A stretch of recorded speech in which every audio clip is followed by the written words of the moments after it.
You've been told you need more willpower, more discipline, more control over your eating. But what if control is actually the problem and not the solution? Today, we're exploring why safety, not control, just might be the missing piece in your relationship with food. Welcome to Binge Eating Breakthrough, the podcast to help you stop feeling out of control around food and build trust with your body. If you've tried everything but still feel stuck, you're not alone. I've been there too. I'm Jane Pilger, and I'm here to help you see binge eating in a new way so you can finally break free. Each week, you'll get the tools and insights to create peace with food and your body. Your breakthrough starts now. Hello, trusted listener. I call you a trusted listener because I trust that something in today's episode will illuminate a path forward on your journey with food. I trust that you're here because deep down, you know there's a different way to relate to food and your body, one that doesn't involve constant struggle and control. And I hope that you trust that I'm offering perspectives rooted in compassion, neuroscience, and years of both personal experience and professional work with clients. So last week, we talked about hidden forms of restriction, those subtle ways we limit ourselves with food that we might not even recognize. So if you haven't listened to that episode yet, I will put it in the show notes so you can find it easily. And I really recommend listening to that episode because understanding the hidden ways that we're restricting really lays important groundwork for what we're talking about today. Now, today we are diving into something that is at the core of binge eating and disordered relationships with food. We're talking about the difference between safety and control. Now, this distinction sounds simple, but really it is everything when we apply it to your relationship with food. So many people believe that they need to control themselves, control what they eat, control how much they eat and when they eat. And our culture reinforces this belief constantly. We're told that if we're struggling with food, we simply need more willpower, more discipline, more rules. And when we inevitably fail at maintaining this rigid control, we conclude that we need even more control. If I can't control myself, something must be missing. I must need more control. But here is what I have observed, both in myself and countless clients. The more you try to control yourself around food, the more out of control you ultimately feel. It becomes a vicious cycle that feels impossible to break. You create rigid rules about food. You follow them perfectly for a while, and then inevitably you break them because they are unsustainable. And when you break these rules, you feel like a failure. You conclude you just need more control, more rules, more willpower. And so you create even stricter rules, setting yourself up for an even bigger rebound effect. And all the while, these rules, they feel threatening to your brain. So we go into the survival response. And this is the myth of control. It is the false belief that more control is the solution to feeling out of control with food. So I want to share my own story about this topic. I remember when I first told my parents about my eating disorder, I was terrified to have this conversation. I'm not really sure why I chose to tell them out at a restaurant. We went out to eat and I told them, and I'm not sure why I did that. I probably thought that maybe it was safer to be in a place where they might have to control their own response. I'm not sure. It's interesting for me to think about that. But my stomach was in knots. My heart was racing, and I was so afraid they were going to judge me and they were going to be disappointed in me. And I will never forget my mom's response. She said, "I thought eating disorders were about control." And at the time that she said that, I didn't think she knew what she was talking about. I remember thinking, she has no idea. It's not about control. But honestly, I couldn't have told you what I thought it was about back then because I still very much believed that I was broken and I needed to be fixed. And I also believed she had no idea. But over time and through my own journey of healing, I've come to realize my mom was right. My binge eating absolutely was about control. It was an attempt to control myself, my body, and often my emotions. I was trying desperately to control things that simply couldn't be controlled. So, if control isn't the answer, then what is? Through years of working with clients, I've discovered that what we are seeking, really seeking, it isn't control. It's safety. When we try to exert control over our eating, our bodies, our emotions, we're really trying to create safety for ourselves. When food has been our source of comfort, of course we would turn to it when things feel hard or unsafe or out of control.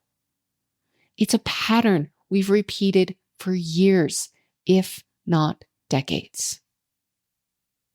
But there is such a crucial difference between control and safety. Control is about restriction, rigidity, and rules.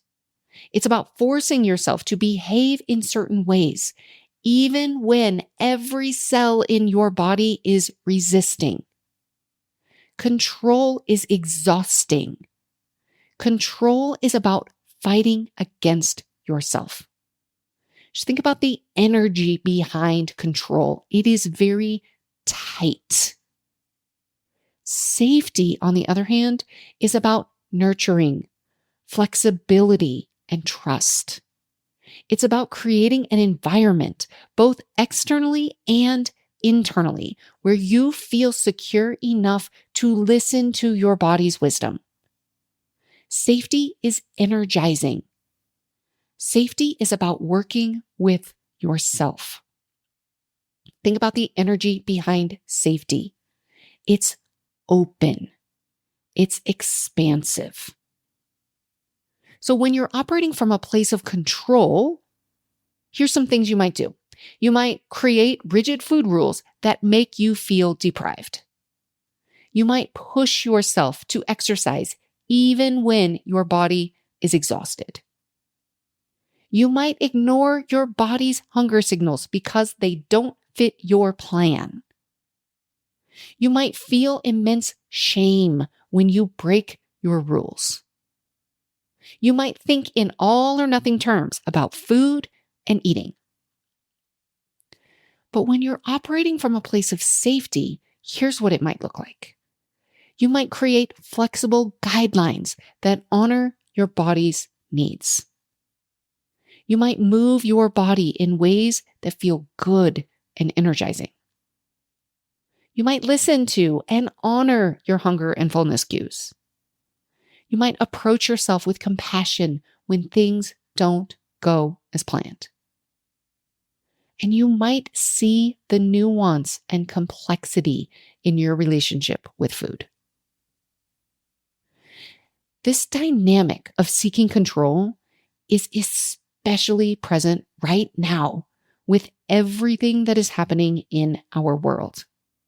There is a lot of uncertainty right now, and things are changing at a rapid pace. For many of us, everything feels out of control. And so it makes sense that we might find ourselves turning to food to try to control what feels uncontrollable. When the world feels chaotic, our instinct is often to tighten our grip on the things we think we can control.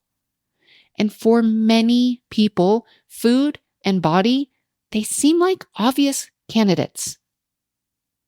But here's what happens. This approach backfires, leading to more anxiety, more disconnection, and ultimately more chaotic eating. The thing we are trying to do to create safety is actually creating more of a threat. So let's talk about safety and the different types of safety. I want to be really clear before we go any further. Physical safety is paramount. If you are not physically safe for any reason, if you're in an abusive relationship, or you truly don't have access to the food and the financial resources you need to survive, this has to come first. Maslow's hierarchy of needs tells us we need to take care of our physical needs before we can even address our emotional needs. So if you are listening to this and you are in a situation where your basic needs are not being met, please reach out for help. There are resources available and you deserve to be safe. But when your basic needs are met, then we move on to the important topic of emotional safety. And this is where so many of us struggle. So many people are trying to use food to create emotional safety.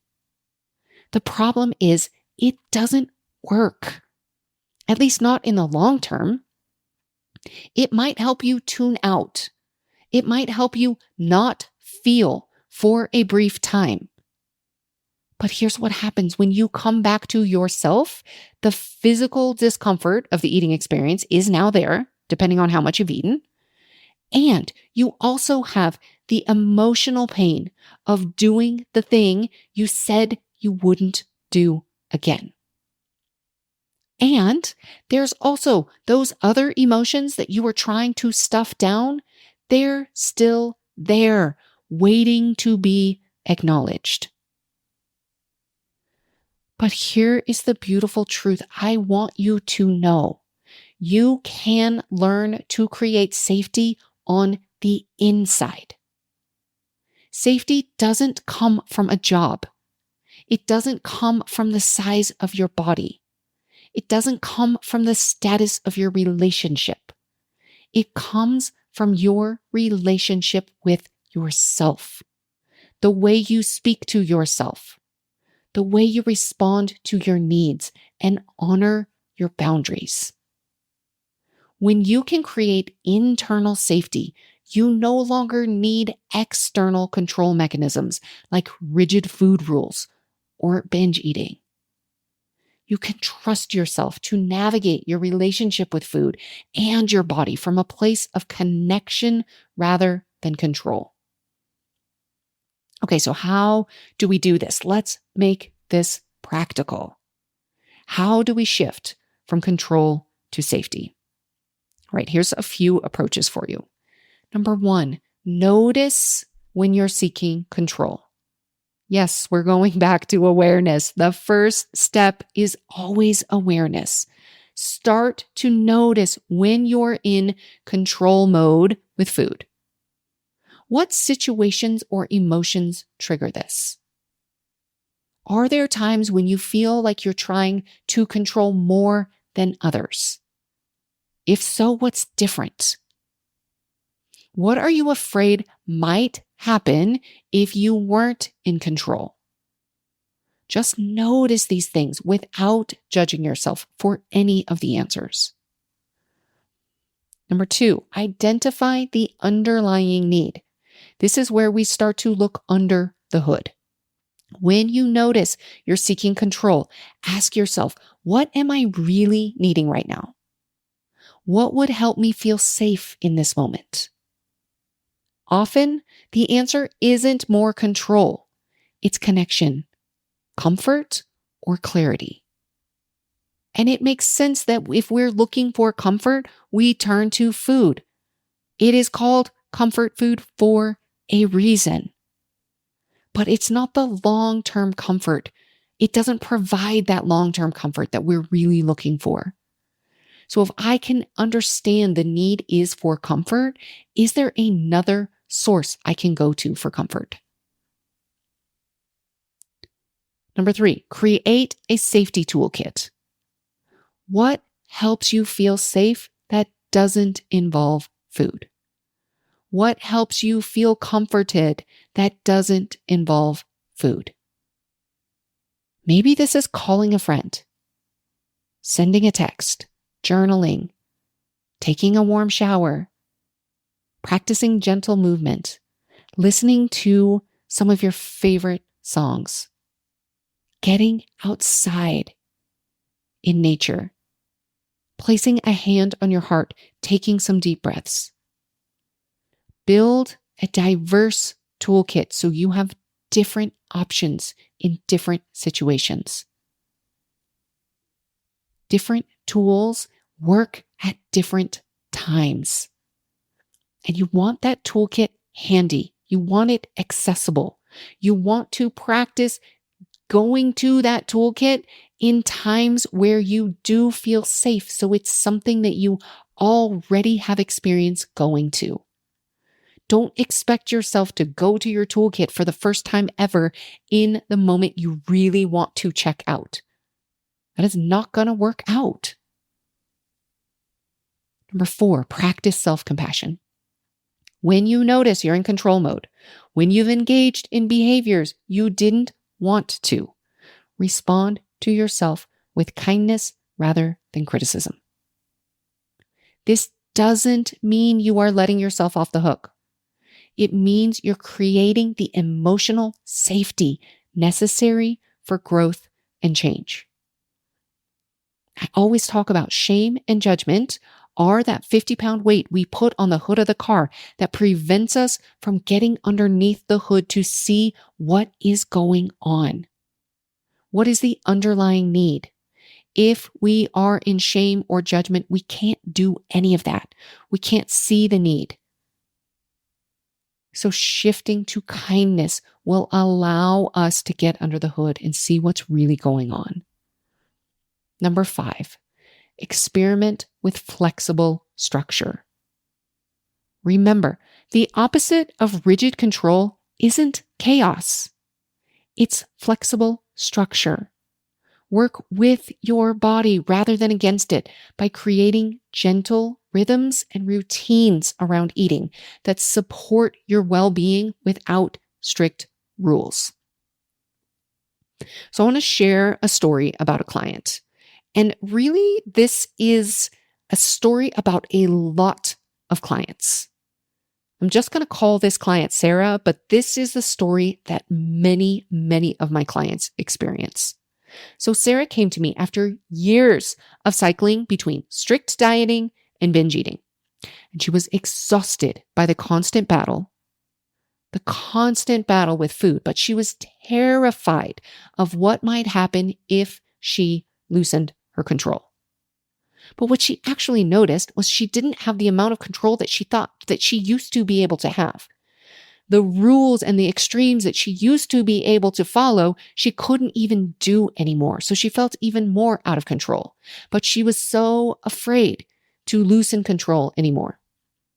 So we started by identifying all the ways she was trying to control her eating. The rules, the restrictions, the punishments. And then we began to shift the focus from control to safety. She learned to check in with her body throughout the day, to respond to her hunger and fullness cues, to actually reconnect with her hunger and fullness cues, and to meet her emotional needs directly rather than meeting them through food. And the most powerful shift happened when she finally realized that her binge eating wasn't a sign that she needed more control. She realized it was her body's way of seeking safety in the only way it knew how. And once she began to create genuine emotional safety for herself, the binges gradually decreased and her relationship with food transformed. Now, does this mean every day is perfect for her? No, of course not. But when she has challenges now, she approaches them from a place of safety and trust rather than control and fear. And that is what makes all the difference. This shift from control to safety is at the absolute heart of the work that I do with my clients. I teach them how to cultivate safety and trust with themselves. Because here is the truth. It's not about control. It's about safety. You can feel safe inside no matter what is going on outside of you. You can trust yourself to take care of yourself. And if you want to learn how to create this safety for yourself so that you no longer need to turn to food when life feels out of control, I invite you to reach out. This is the work I do with my clients. It's not about control. It's about safety. You can visit my website or send me a message to learn more about working together because you deserve to feel safe in your body and in your relationship with food. That's what I have for you this week. I want you to remember your healing, this journey, it is not about finding more control. It's about creating more safety. I'll see you next week. Thank you for listening to Binge Breakthrough. You can find the show notes and any resources mentioned at bingebreakthrough.com. If you like this episode, subscribe to have future episodes delivered to you each Wednesday. And remember, your 5-star rating and review will help others discover these life-changing concepts. See you next week.